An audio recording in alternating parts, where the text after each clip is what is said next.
It was a time of anarchy, of murder, arson, pillage, rape, a time when the world seemed to fall apart. Even the church depended on the barbarian tribes who ruled the West. As the barbarians were Christianized, the church became more barbarous. The Dark Ages, this time on the Western tradition.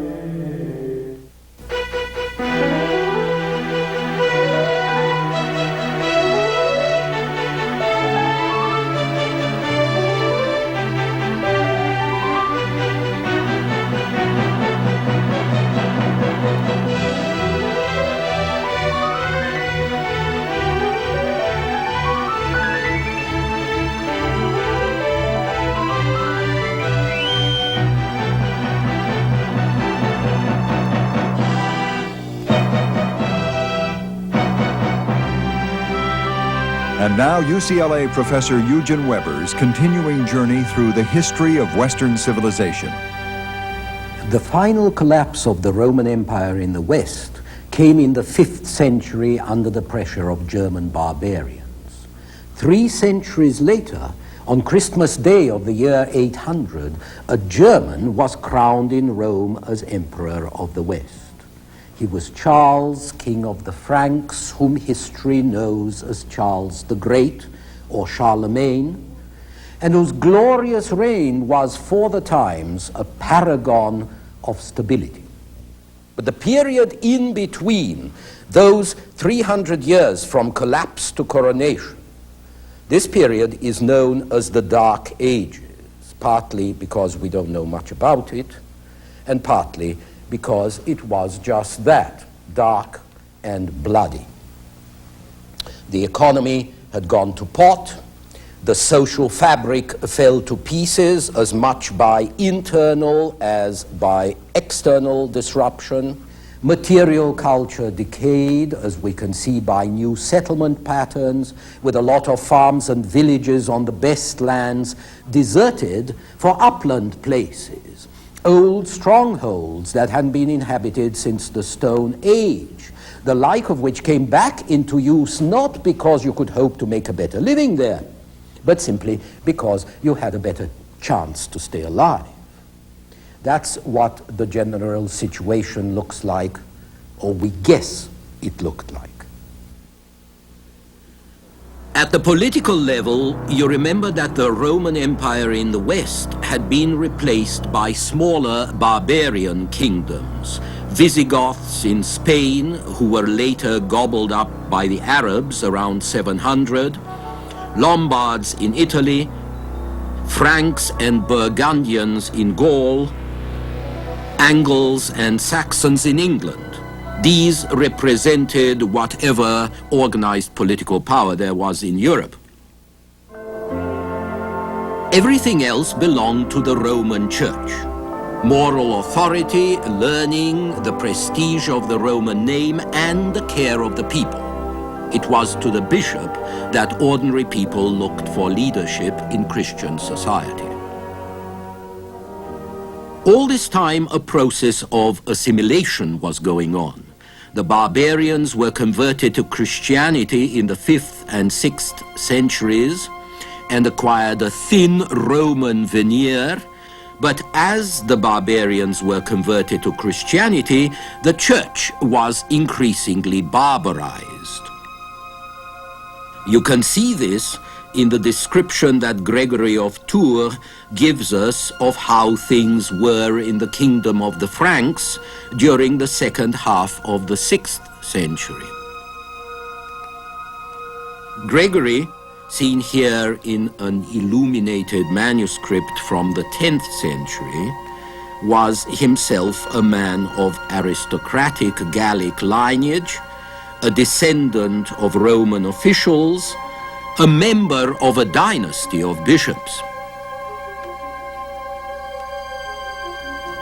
But Frankish history, at least what we know of it from Gregory, is one long tale of arson and rape, murder and perjury, sons strangling their mothers, mothers throwing their sons down a well, people getting kicked or burned to death at a friendly banquet, wives encouraging their lovers to murder their husbands and then in due course murdering their daughters because they were afraid that they might tempt the lover away, incest rife and sometimes leading to murder, servants and allies betraying or poisoning their masters and their friends.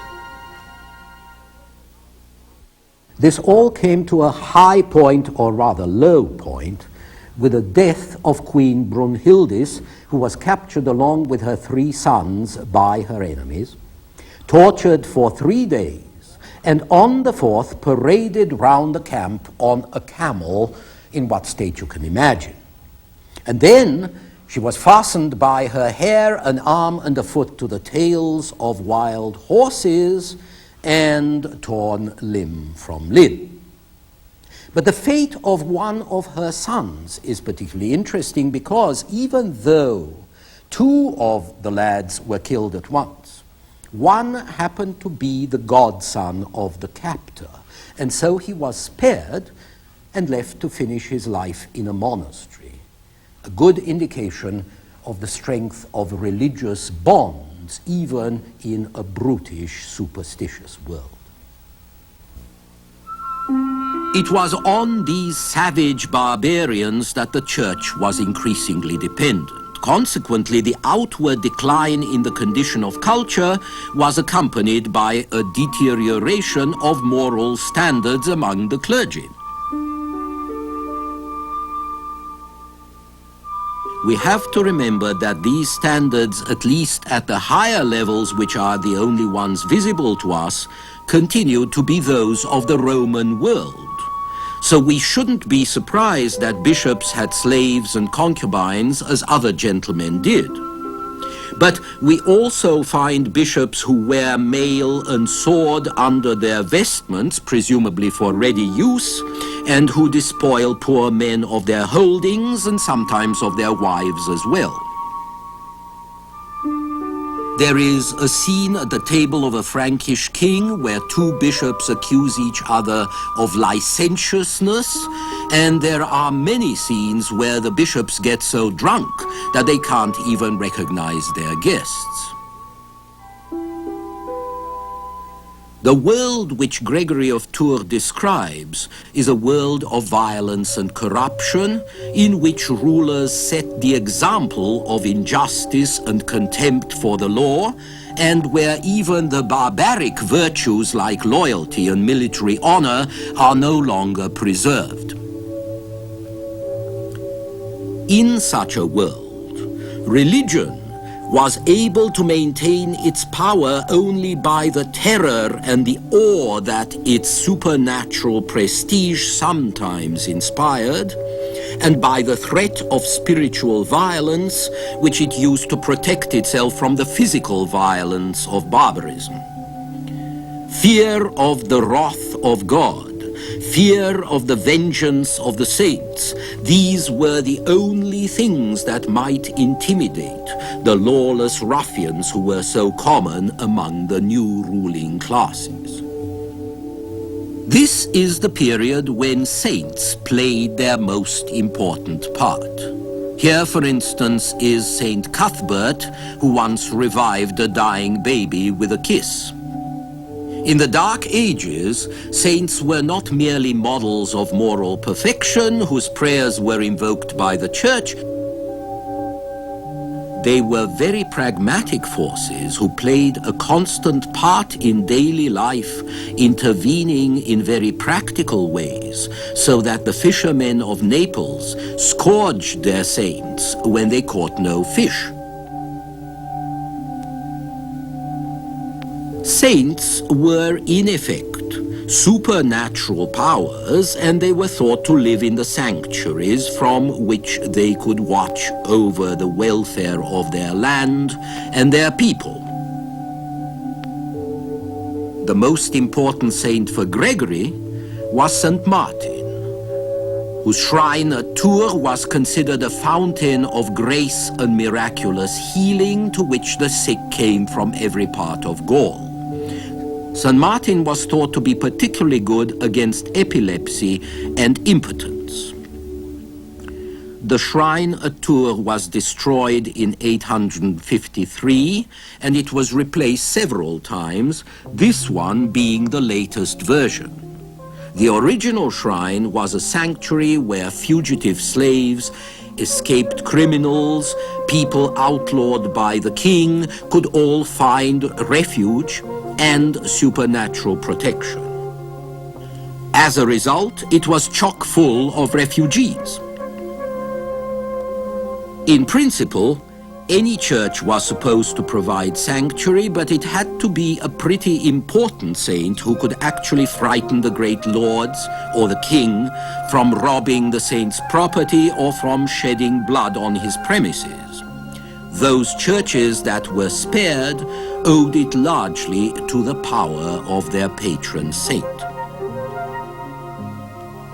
And so the early centuries of the Middle Ages see the rise of a new Christian mythology in the West, the legends of the saints like Saint Yrieix here, which represented the other side of the dark picture of barbarian society that Gregory wrote about.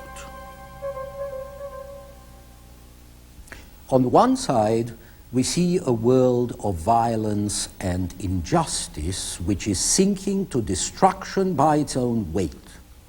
On the other side, there's the world of divine power and mystery in which man is freed from the harsh necessities of daily experience, where nothing is impossible because the saint can bring children back to life or provide food and drink, where every human suffering can find a remedy because the saint can heal the sick and feed the poor and even purify the guilty.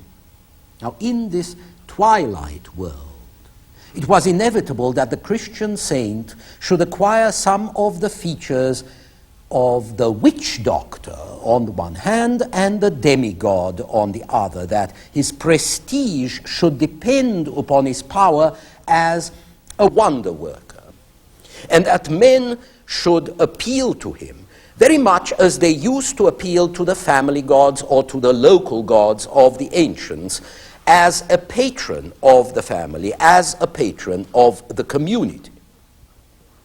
It was only in this world of Christian mythology that the vital fusion of the Christian faith and ethics with the barbaric tradition of the new peoples could have been achieved.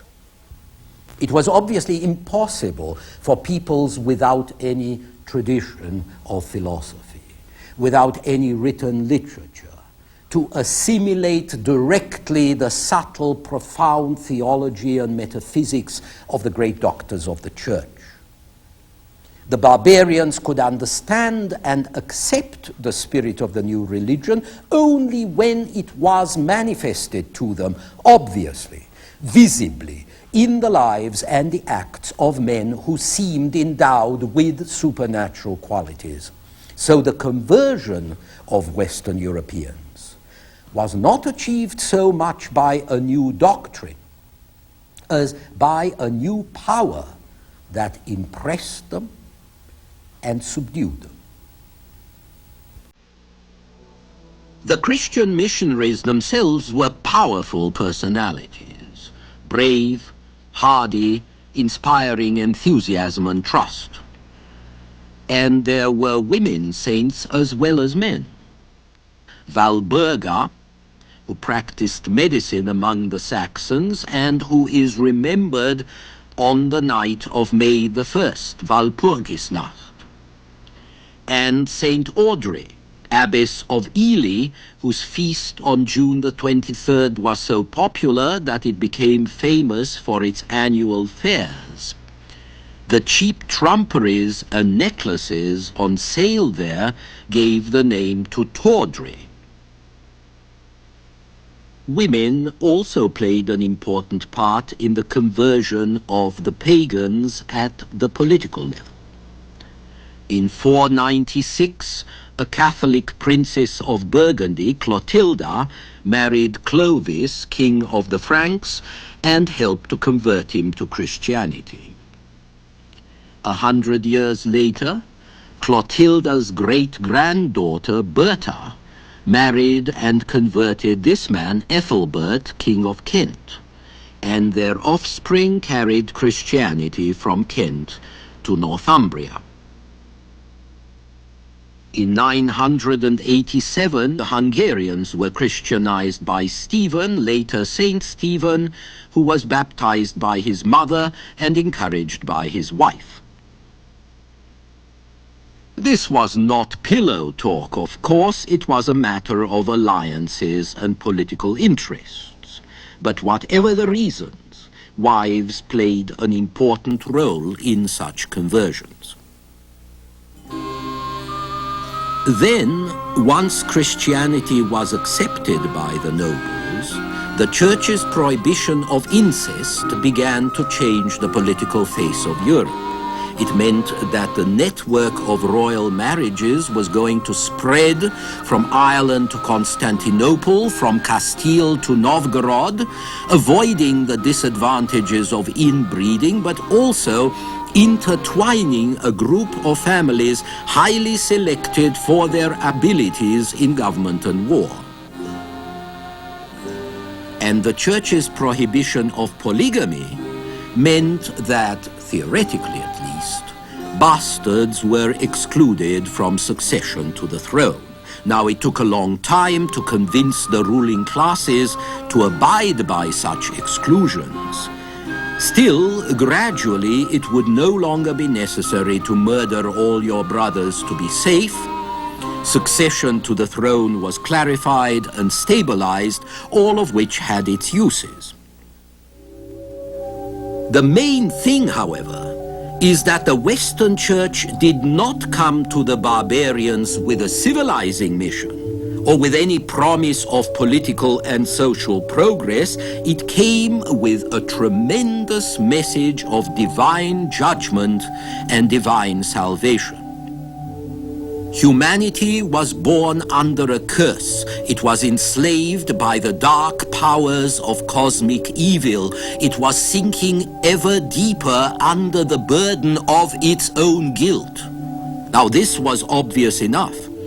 And it was only by way of the cross, it was only by the grace of the crucified Redeemer, or better still, of Christ in majesty, that men could extricate themselves from the damned mass of unregenerate humanity, could escape from the wreckage of a doomed world. The world was falling to pieces, it was coming to an end, and so it was natural for Christians to turn their eyes to the other world, to the eternal city rather than to an earthly one, and to the Church, which offered the only avenue towards it. The argument was so convincing that while chaos continued and increased in the Western world, all the activities and the aspirations that we call cultural were concentrated in and on the Church, the tradition of Latin culture, the patterns of Christian life, were not going to be preserved or developed in the cities which fell more and more into ruins, but in monasteries. And the monks would become not only the apostles of the West, but also the founders of medieval culture. Men and women withdrawing from the world to find salvation as isolated hermits or in small communities were not a new phenomenon. Christians had begun to do this in the Egyptian and Syrian desert from the 3rd century on. But this sort of thing is easier to do in Egypt, where you can go and dig a hole in the sand or build a little hut out of reeds, out of mud, and doze through most of the day. It's easier to do it there than it is further north in Germany or France, or even just across the Mediterranean in Italy, where winter can be very cold. So harsh climates posed a problem to the monastic life, and so did discipline, given the chaos around. These were the problems Saint Benedict addressed when he set up his first monastery on Monte Cassino, south of Rome, in 520, and when he drew up rules for his community in or around 529. The Benedictines may be taken as typical of all the older monastic orders. They took a lifelong vow to observe obedience, poverty, and chastity. These were supported on 4 main precepts: no private property, no eating of butcher's meat except in case of sickness, steady manual labor, and strict confinement within the monastery itself.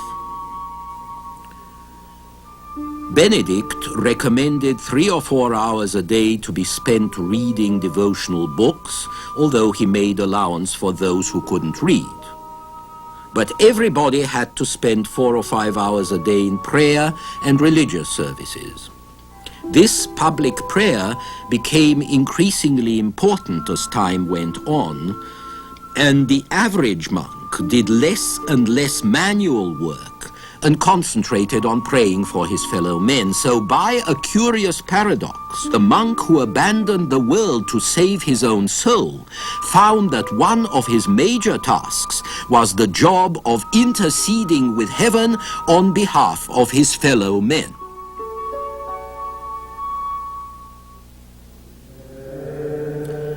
The rule of Saint Benedict is a model of practical and spiritual wisdom, even to recommending how monks should sleep. They shall sleep separately in separate beds. A candle shall always be burning in their cell until early in the morning. They shall sleep clothed and girt with belts or ropes, and they shall not have their knives at their sides, lest perchance in a dream they should wound the sleepers. But like a lot of great documents, the rule of St. Benedict became in time more a statement of what should be than an indication of what actually was. Property and meat crept in, work and abstinence went out. In spite of repeated reforms, monasteries became more businesslike and more worldly. This isn't surprising when you consider that in a troubled, violent, unsafe world, monasteries and convents afforded shelter and a minimum of order and comfort to a greater extent and for longer periods of time than any other residential establishment. The shelter wasn't merely physical, of course, it was spiritual too. Men and women crept into monasteries out of the cold, chilled to the marrow by the wickedness and wildness outside, envisaging the cloister as a refuge where they could keep warm in the faith.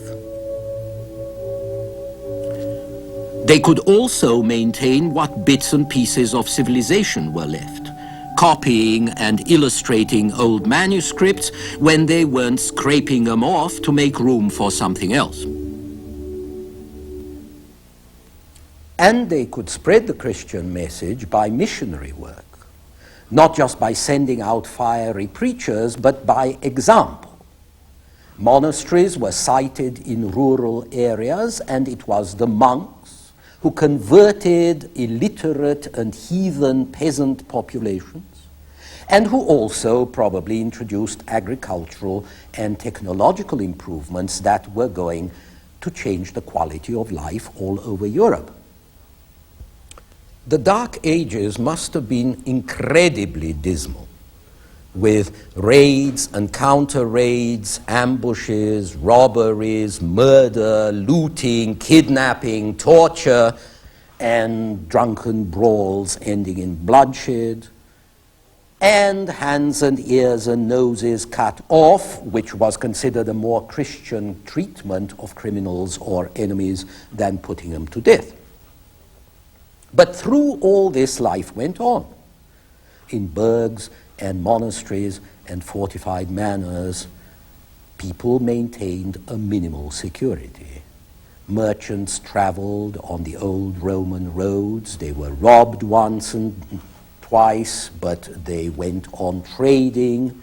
Above all, men and women went on sowing, harvesting, driving the pigs into the forest, driving the cattle out to pasture to feed themselves and their masters as best they could. Next time, we shall see how the Dark Ages came to an end, although not the darkness.